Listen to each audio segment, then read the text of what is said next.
Assalamualaikum warahmatullahi wabarakatuh. Apa kabar semuanya para penikmat channel Tobat 100% yang saya cintai dan selalu dimuliakan oleh Allah Subhanahu wa taala.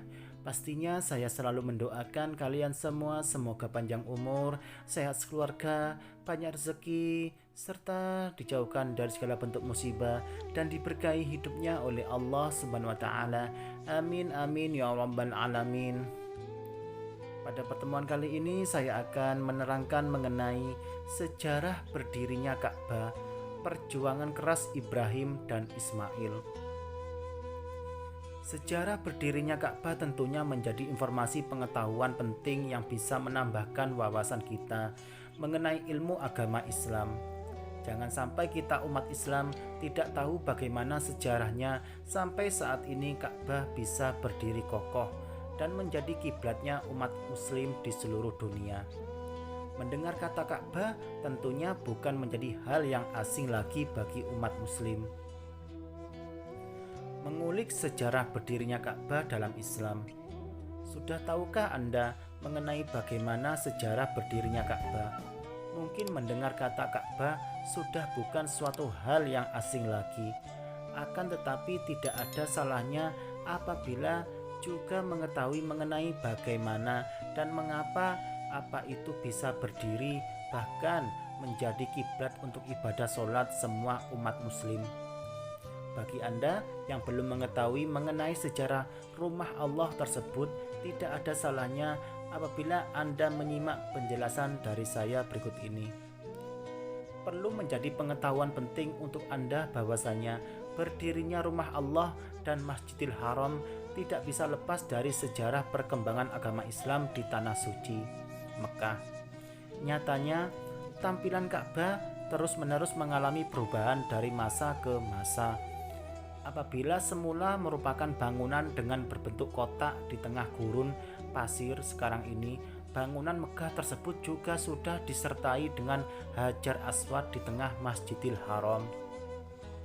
Sebelum kita lanjut ke pembahasan mengenai sejarah berdirinya Ka'bah, perlu Anda catat bahwa secara bahasa Ka'bah merupakan Baitul Murabba, yang artinya adalah bangunan dengan berbentuk persegi empat. Selain itu, Ka'bah atau rumah Allah juga mempunyai makna al-ghurfah, yang artinya kamar-kamar. Bukan hanya itu saja, akan tetapi juga al-uluwal murtafi'ah dengan bangunan yang muncul ke permukaan tanah.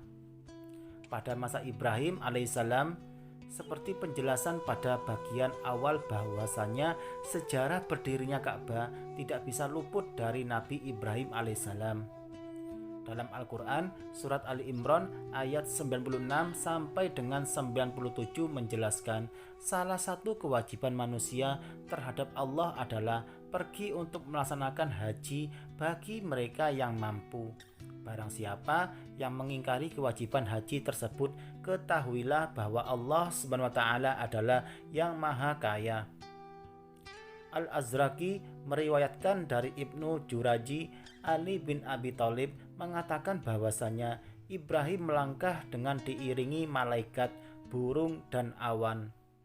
Mereka adalah penunjuk jalan sehingga Ibrahim mampu menempati Baitul Haram seperti halnya laba-laba yang menempati rumahnya.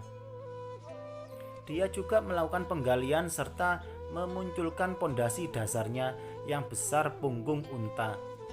Batu besar itu hanya bisa digerakkan oleh laki-laki 30 orang. Hal tersebut merupakan awal dari sejarah berdirinya Ka'bah.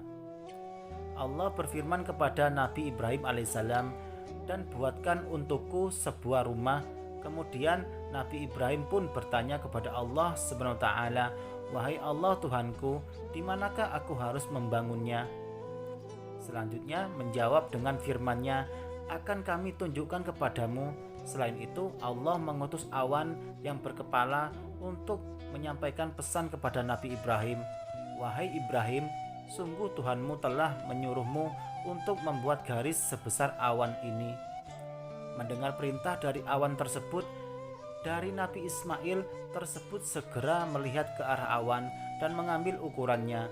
Melihat asli dari Nabi Ibrahim alaihissalam, awan utusan Allah kemudian bertanya, "Apakah sudah engkau lakukan?" "Iya," jawab Nabi Ibrahim, telah memastikan bahwa Nabi Ibrahim sudah melakukan perintah dari Tuhannya tersebut. Awan itu pun menghilang dan Allah segera menghadirkan pondasi yang menancap dari bumi. Selanjutnya akan Nabi Ibrahim bangun. Itulah sejarah berdirinya Ka'bah yang merupakan kiblat untuk ibadah sholat umat muslim. Pencarian Hajar Aswad. Sejarah berdirinya Ka'bah selanjutnya adalah dengan proses pencarian Hajar Aswad. Sudah menjadi pengetahuan untuk kita bahwasanya dalam salah satu bagian Ka'bah terdapat batu hitam yakni Hajar Aswad. Dalam penjelasan Ibnu Katsir menjelaskan bahwasanya ketika pembangunan Baitullah sudah hampir selesai, akan tetapi masih terdapat ruang kosong untuk menutupi temboknya. Maka berangkatlah Nabi Ibrahim kepada anaknya. Sang ayah meminta Ismail untuk mencari sebuah batu agar ruang kosong tersebut tertutupi. "Pergilah engkau wahai anakku, carilah batu besar yang bagus untuk aku letakkan di salah satu sudut Baitullah sebagai penanda bagi manusia." Sejarah berdirinya Ka'bah pun berlanjut. Ismail pun menuruti perintah dari Nabi Ibrahim. Kemudian ia pergi menuju ke suatu bukit, ke bukit lainnya, untuk mencari dan menemukan batu terbaik. Saat dalam proses pencarian batu tersebut, Nabi Ismail bertemu dengan Jibril. Jibril memberikan batu hitam besar yang bagus. Lalu dengan senang hati Ismail menerima pemberian dari malaikat Jibril tersebut. Ia mengabarkan kepada ayahnya tentang kegembiraan yang sudah berhasil mendapatkan batu terbaik tersebut. Bahkan ayah Nabi Ismail ikut bergembira serta mencium batu tersebut berkali-kali. Sebagaimana penjelasan dalam Al-Quran surat Al-Baqarah ayat 127, "Dan ingatlah ketika Ibrahim meninggikan pondasi Baitullah bersama Ismail, seraya berdoa, 'Ya Tuhan kami, terimalah amal dari kami. Sungguh Engkaulah yang Maha Mendengar, Maha Mengetahui.'"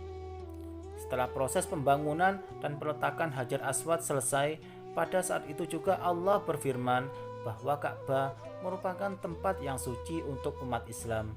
Selain itu, Allah juga memerintahkan untuk menjadikan sebagai tempat sholat, tawaf, juga itikaf.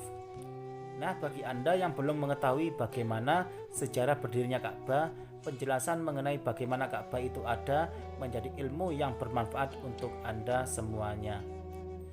Demikianlah penjelasan dari saya yang diambil dari berbagai sumber terpercaya. Semoga bermanfaat dan semakin menambah keimanan kepada Allah Subhanahu wa taala.